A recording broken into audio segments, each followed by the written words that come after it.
हरिद्वार गंगा माऊलीचे प्रातःकाल दर्शन। आजचे पंचांग संवत विक्रम 2082 आश्विन शुक्ल पक्ष द्वितीया तिथी वार मंगळवार दिनांक 23 सप्टेंबर 2025।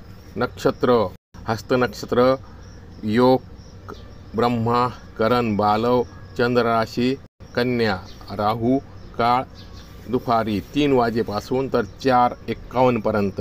हर हर गंगे नमामि गंगे हर हर गंगे नमामि गंगे। गौरी शिवशंकर संगे। विश्वचं कल्याण हो जगाचे कल्याण व्हावं।